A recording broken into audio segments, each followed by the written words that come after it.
If Tunisian crochet has ever curled so hard you thought you messed up, I'm here to clear your name. Because the curl, that's not user error, that's physics. Hey crochet friends, I'm Mo, your crochet companion.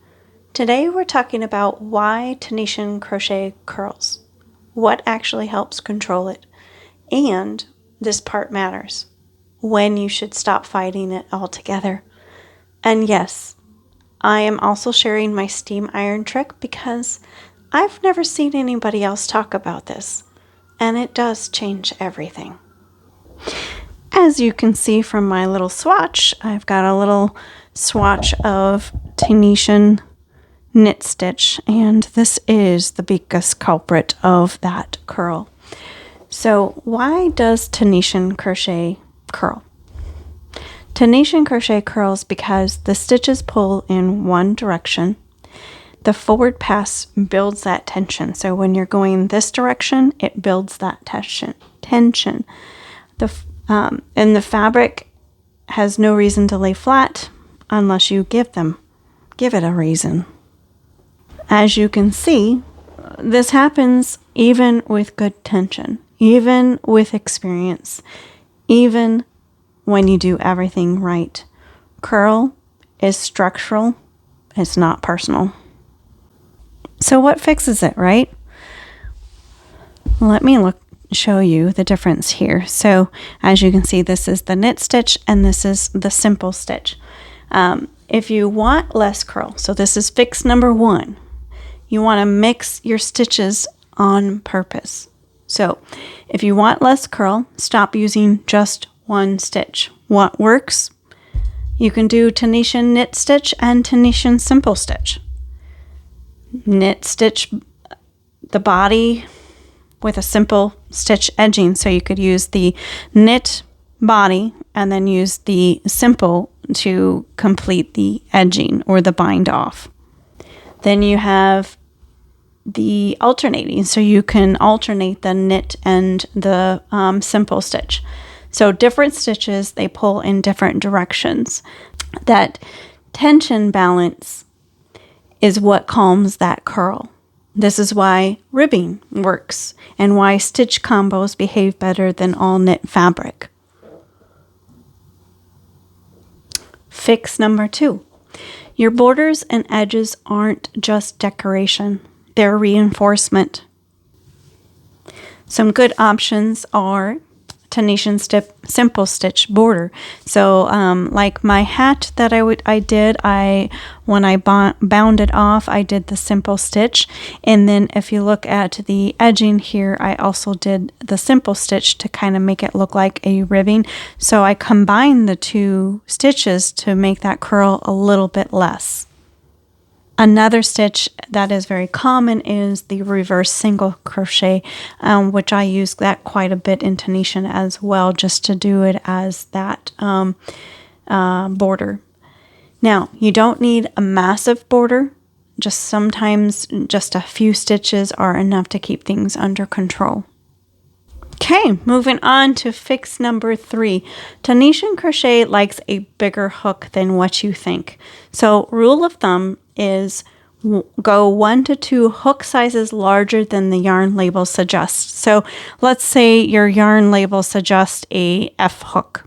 Then I would suggest there's G and then H, maybe go with an H.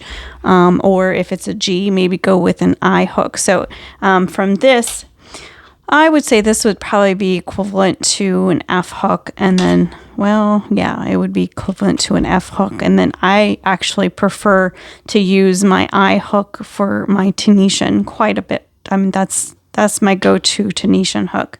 I haven't worn it out just yet, but it's getting there. So keep this in mind. A smaller hook is going to have denser fabric. You're going to have more curl. Looser loops, you're going to have calmer fabric.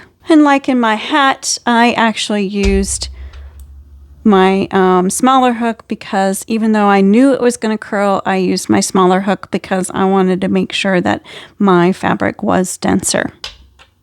On to fix number 4. So most of your curl comes from the forward pass, not the return. So don't yank your loops up tall. Keep your loop height consistent and relax your grip.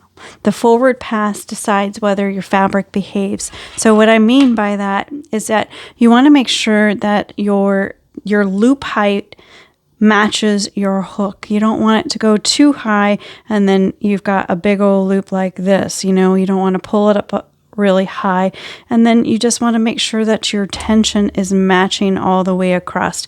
Doesn't matter if it's really looser or if it's tighter, you just want to make sure that it is matching, like you are consistent all the way through, because otherwise you are definitely for sure going to have curl. On to my fifth fix, which is my favorite fix. And that is my steam iron method. This is my favorite tip, and I almost never see anybody else ever talk about it. I use a steam iron while I'm still working the project. Not necessarily to finish it, not to make it perfect, but to check my measurements and to calm the curl as I go. So here's how I use it. I pause every few rows. I would say a few rows. Sometimes I do a big chunk of rows. So like for me, this isn't too out of the ordinary to do a swatch like this size before I decide to actually steam it out. I use a light steam only, no pressing. You don't want to use a regular ordinary iron. It has to be a steam iron, because if you use an ordinary iron, it's going to melt your yarn.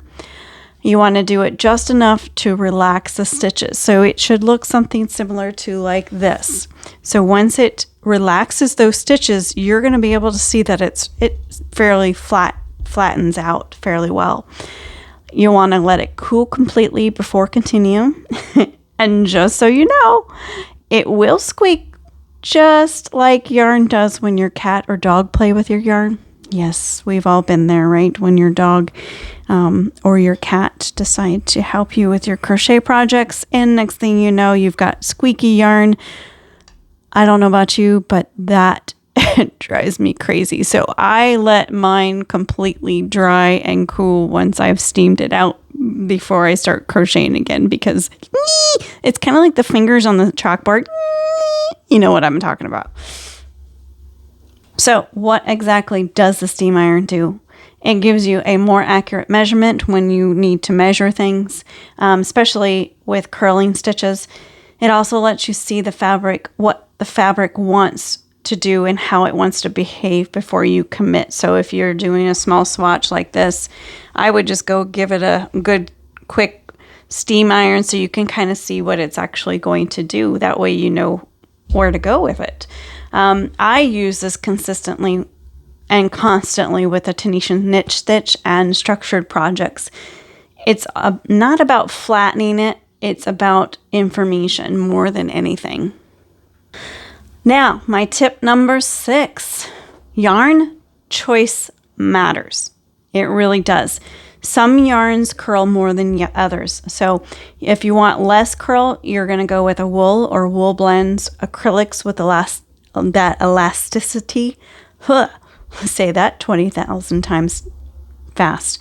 And then if you want more curl, then go ahead with your bamboo, your cotton, or your linen yarns. If you're using cotton, borders and stitch mixing are non-negotiable. Now, when do you stop fighting the curl? Here's the part most tutorials skip. Sometimes curl is just fine. Curl works for you in hats, mittens, bags, structured wearables, projects with seams. Curl is only a problem when you need flat fabric. The goal isn't zero curl. The goal is controlled curl. Now, while you're designing, don't panic. Instead of asking, how do I fix this? Ask, where can I use this? Can you use it on a folded brim? Can you use ribbing? How about seams, openings? Curl becomes a feature when you design with it instead of against it. Now this This is exactly why I use stitch mixing. Ribbing and steam as you go in projects like my Tunisian messy bun hat. The curl was there, but it was intentional, it was controlled, and it was functional. If this saved you from rage frogging a Tunisian project, hit like, subscribe, and share it with someone currently arguing with their yarn. Until next time, don't fight the curl, and may your hooks never hide.